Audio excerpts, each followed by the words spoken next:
Hey everybody, this is Tim Hart, branch manager of Van Dyke Mortgage here in Fort Myers, Florida. Thanks for being here.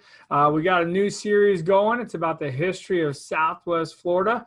We just released one last week with the history of North Fort Myers. This week, we're hitting a little close to home for Tim here. We're doing the history of Cape Coral. So today we brought in a heavy hitter.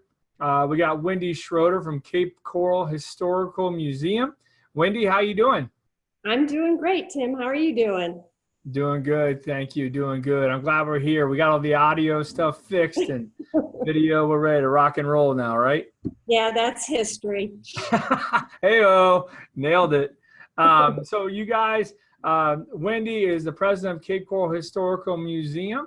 So Wendy, before we get started, because you guys out there, we're going to dig deep into the history of Cape Coral.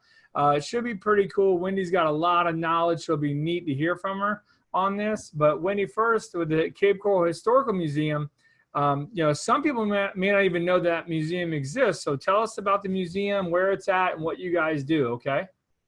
Well, what we do is share the history of Cape Coral with anyone that comes into the area. We're located just near the City Hall on Cultural Park Boulevard beside the theater. And we offer everything from, well, we just received our new addition to the museum, our bone fossil that the city just presented to us. Yeah. So from the bone fossil, Right. to either a mammoth or a mastodon, we're not sure which it is.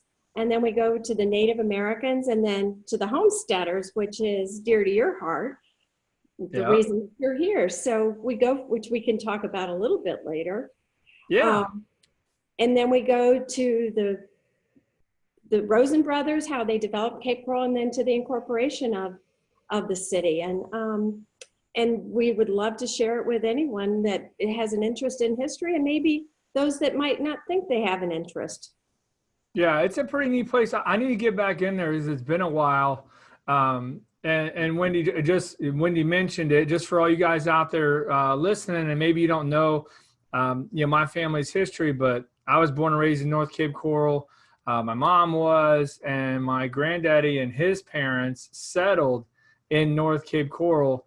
Nelson Road is named after them. And so from Nelson Road over to Pine Island to Chiquita, like that whole corridor was their whole homestead. So, I had a lot of stories from my granddaddy about, and my mom and her family about old Cape Coral and stuff. But I'm really excited to hear you talk about it and fill me in here.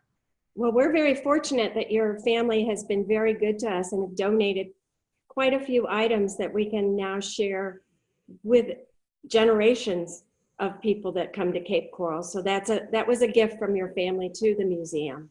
Oh, awesome. Thank you for saying that. I appreciate that. My granddaddy loved you guys in the museum, my granddaddy and grandma. So it's really neat. I know they were always happy to help with you guys and donate things and all that fun stuff. So that's cool. Thank you. Well, I'm glad we have another generation that's doing that, carrying on the tradition. Yeah, I'm doing a video, so we'll see what else. Yeah. All right, you ready to get rolling? I'm ready. But you weren't the only homesteader there, were you? There were others. Yep. Let's hear about them. And I have a few cheat sheets, so I don't want to miss anybody. But there were the Powells. They came, and they were in the Bayshore area. And we also had the Corbetts, and there is the Corbett Road, and they were on Santa Barbara and Cape Coral Parkway, and they had 160 acres back in 1922. Now, for those that don't know about Cape Coral was not developed by the Rosens until 1957. So all of these people had, some of them had farms, some of them had cattle.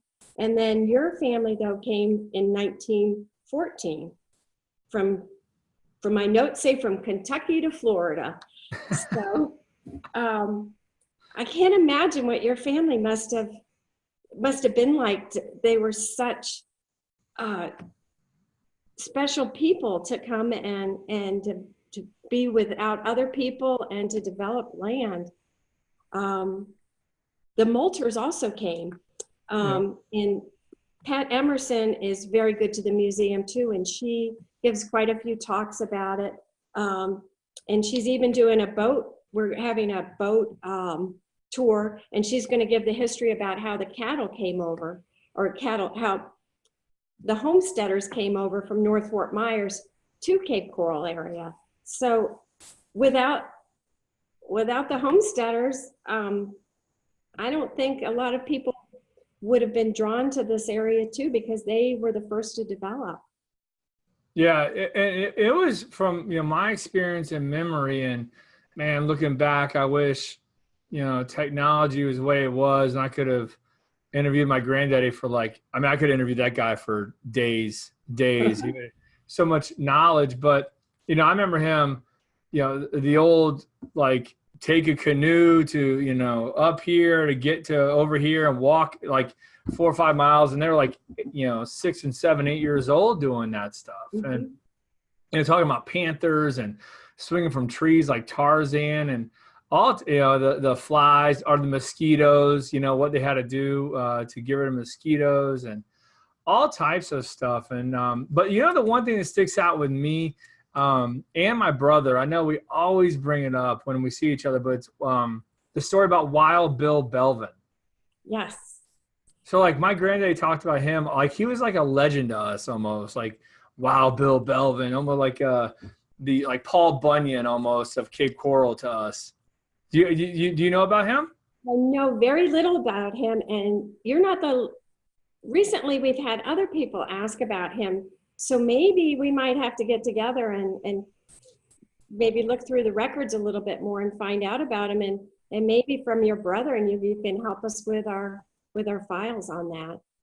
Yeah, well, his the what I knew of it was he basically was just an older guy, and he just lived in the woods, in a little hut thing, and mm-hmm. I guess he was known for basically walking around with a homemade little grass skirt thing, and but he could do anything. My granddaddy said he was super smart, knew the encyclopedia, and the guy just chose to live in a little hut, basically mm-hmm. naked 24/7. So could that be the same one that's at the Trafalgar School? Yeah, same guy. Yep. Yep. It's raining. It's raining here. I don't know if you can hear it or not. No, you're all right. So, so do you have any other interesting stories about some of these other homesteaders and what happened?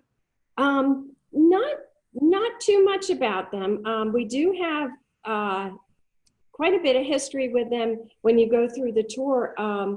I think I love the picture of your that we now have on our website of your family. I can't, when I see the old pictures and I think about how they must have traveled to get supplies and that, it must have, and they lived mostly off the land, I believe, probably mm-hmm. a lot of it. Yeah, well, that's all my granddad's life.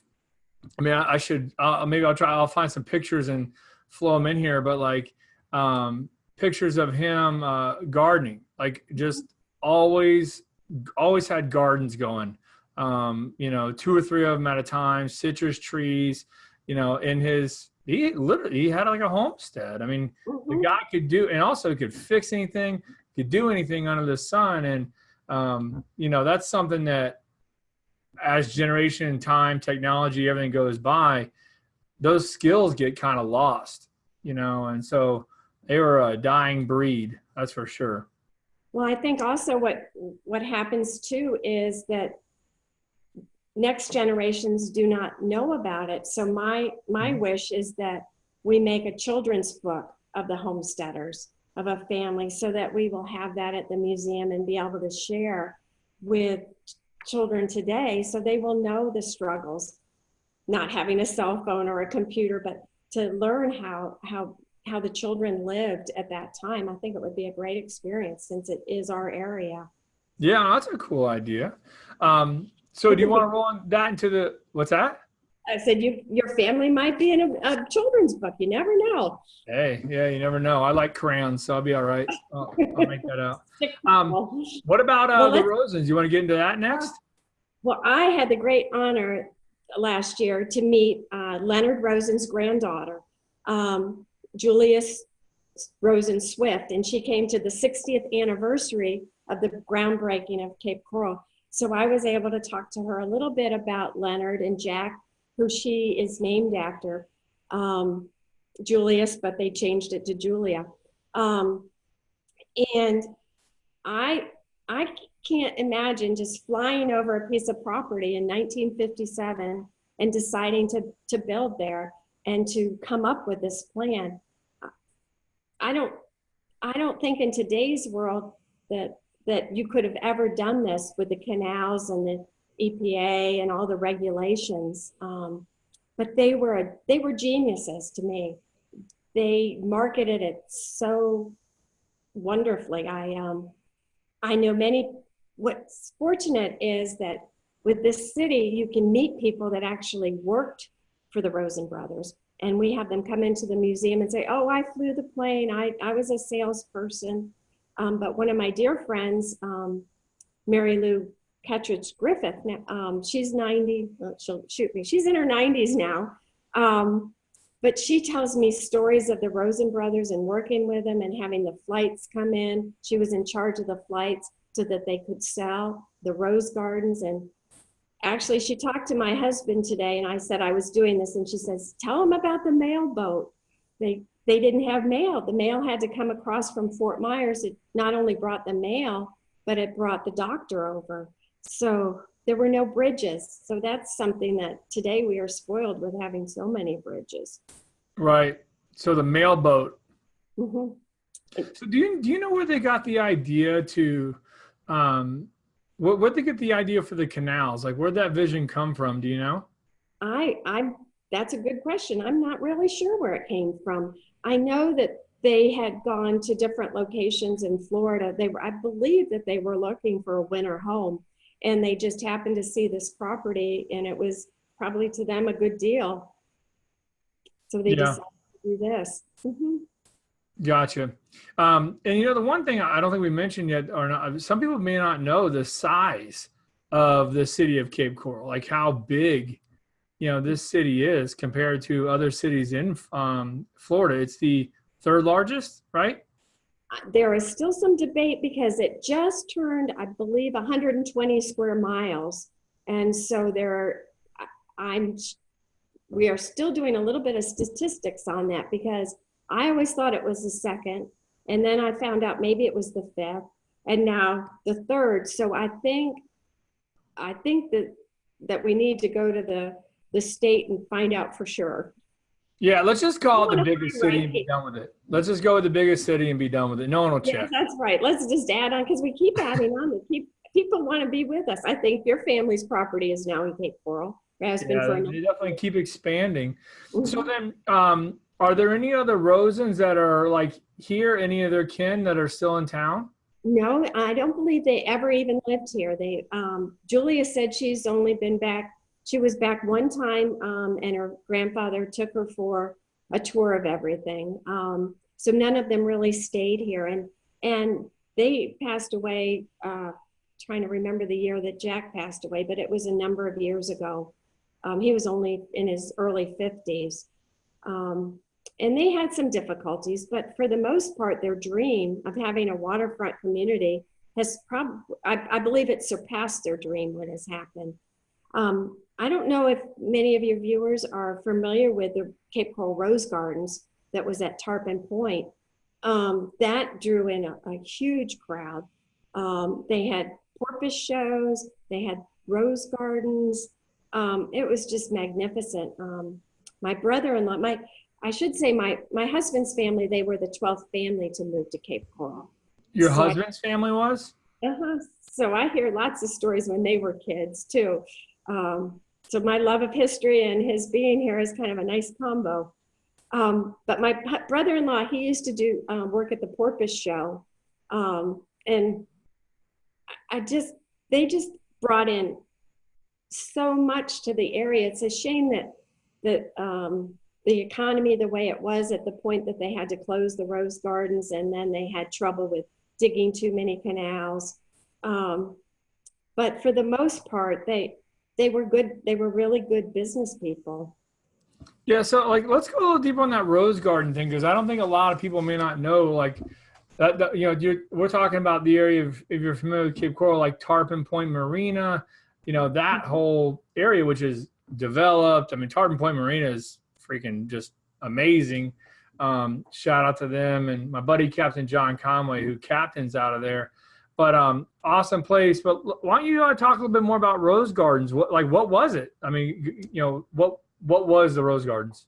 Well, it was first you would drive in and there were rows and rows of roses. There was even a Cape Coral rose made for the garden.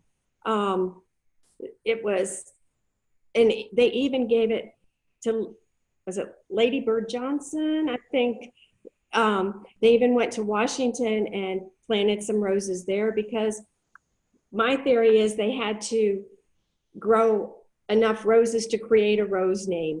But it was, you would go through there. They had also a garden with the military. They had a reason for doing everything. The military, they were getting retired military people to come and move. So in the Rose Gardens, they had John F. Kennedy. They had many busts of different roses. And the Iwo that is on Veterans Parkway, that was actually at the Rose Garden. So they were very patriotic and they had many other things there. Just for you to walk around, the Waltzing Waters that is still here today, they started there. They met them in Germany and saw it and brought them here. They had a magic for bringing people to do things for them. And Michael is still doing the Waltzing Waters today all over the world. So it's quite an accomplishment. Who was it that started the Rose Gardens? It was the Rosen Brothers. Rosen Brothers? Okay. Mm-hmm. Yeah. Gotcha. Okay. So what's next? What else do you want to talk about? Well, let's see. I think another interesting aspect is that they brought many celebrities into town.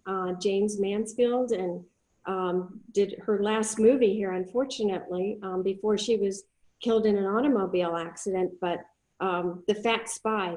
And I don't know if you've watched it, but it has a lot of the Rose Garden in it. It's really not the best movie, but it is interesting. And Phyllis Diller was here. Okay. And also, there's just so many that came to visit here. And Route 66 was here. And then I don't know if you're aware of Farkle, Nelson, Danny O'Day, but I'm getting clues from my side. Who did Nelson or Danny O'Day? Nestle's, but yeah, but what's his name? Jimmy Nelson. Gee, I had a slip of history memory. But Jimmy Nelson is still here, and he did a lot of commercials for First Federal when they were here.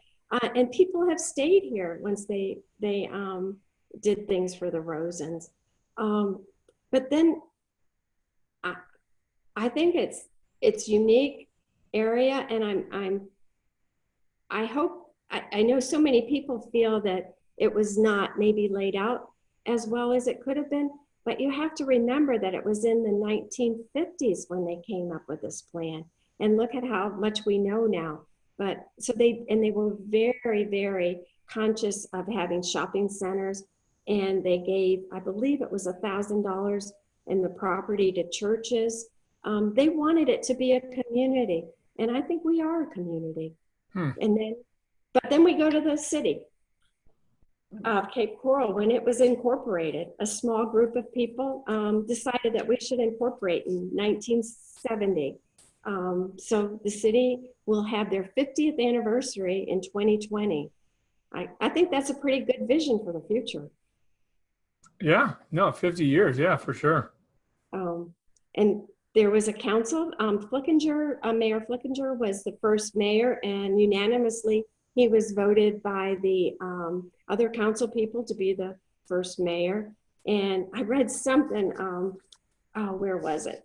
It was interesting about the price that they were going to pay for the, it was, some residents complained about an annual fee of $15,000 paid to the city attorney back in 1970. So things have come a long way. And my husband worked for the fire department. And when he was hired, there were 9. He was the 9th hiree. And we just had the fire department come to do a tour of the museum. And there were 9 of them there just to come in the administration, mostly the administration. And I said, wow, there were 9 people here. And Chris was only the 9th one hired. And now you have, what, 120, 25 people working. So. Yeah, off camera, he told a story that he came to my grandparents' house to put out a bonfire. I'm doing air quotes if you're watching the podcast, which was probably them just burning, anything in the yard. So that's pretty funny that he remembered that. Well, you remember, I think today people are the older generation, not the older, but the people that have early residents remember so much about it. It was so different back then, and a lot calmer, and because we have almost 200,000 people here now. Right. Yeah, definitely. It's grown up. I mean, even when my family comes back from, up from like Gainesville area or something, and, they haven't been back for 10 or 15 years, and all of a sudden they're just driving around like no clue where to go, don't recognize anything because of how much it's built up. But, Cape Coral is booming. It really is. Yeah, I just, to see where and in the museum, you can see our first, the first city hall we have, and then it progresses to everyone that we've had. And then to see what we have now, it's just, it astounds me. I've only lived here since when the city was incorporated in 1970, 71, and I can't believe the growth. Do you want to talk about that fossil they just found? Oh, our fossil. We're hearing that we might have another one coming to us, but I'm not sure. Yes, I thought I heard there was another one. Yeah. I think what makes me so happy too is that the city of Cape Coral wanted to preserve it. That means that they are wanting to preserve our history, and that is really a good sign to me, because our history is so valuable to know our past. But the fossil, you'll have to come and see it. It's really a cool piece. And I don't know if in the future we'll find out if it's a mammoth or a mastodon, or if we'll just leave that guessing. But to think they roamed here. Right. And they found it through the utilities department doing expansions, and we have more people moving in, so we need more facilities or utilities. Mm-hmm. And I wonder, I've never been able, I haven't talked to the gentleman that found it, but I wonder what he was thinking. Who knows? I was kind of hoping it was skunk ape, to be honest. That's what I was going for. Maybe these new pieces will be skunk ape. I don't know. Hey, crossing my fingers, hoping for it. Love the skunk ape. Cool. Well, Wendy, I really do appreciate it. Do you have anything else you want to kind of throw in there? Any, from your cheat sheet there? Are you good, or you got more? I'm good. I would hope that people are just curious about it a little bit now, and they'll come to the museum. We are open Wednesday through Friday from 11 to 4 and Saturday from 10 to 2, and come and visit us. We also do have monthly meetings that we bring in people from different aspects of helping Cape Coral or living in Cape Coral. Jim Farrell will be coming this year. Karen Ryan from Lee County Co-op to tell us about how the relationship started with the co-op, and some other people that'll be very interesting and to tell their stories. Huh, cool. That's pretty neat. So they are you out there on social media as well? The Historical Museum? We do have Facebook, and we do have our website, and we also do have a bluegrass jamboree every year, and this year we've expanded. We'd like to try to get local people, and then we've expanded to a nationally known band called New Blue. So that's pretty exciting. And that's right behind the museum. So you can have a peek of the museum. We're just not open that day, but it is a beautiful setting back there. Cool. Well, I'll make sure we put all your information in our in the body of the Facebook post out there. So you guys, you're interested in Cape Coral, go check out the Cape Coral Historical Museum. See Wendy and whoever else is in there working. Check it out. You want to get involved? Jump in with them. I'm sure they'll be happy to have your help. So guys, hope you enjoyed this. Don't forget, if you know someone that's maybe thinking about moving to Cape Coral, or they may be interested in Cape Coral, share this video with them. I'd appreciate it. I know Wendy would. Right, Wendy? I would definitely appreciate it. And Right. we do have volunteers, so please come and help us. Yeah, no doubt. Everyone needs volunteers. So you guys like, share, and subscribe to my YouTube page if you're watching there, Facebook over there. You listen to the podcast, share and subscribe to that bad boy as well. So guys, we got some more of these Southwest Florida history coming up. Fort Myers, Pine Island, Sanibel. We got some more coming. So you guys, thanks for watching. Wendy, thank you very much. I appreciate you. Thank you. Thank you for having me. No problem. You guys take care.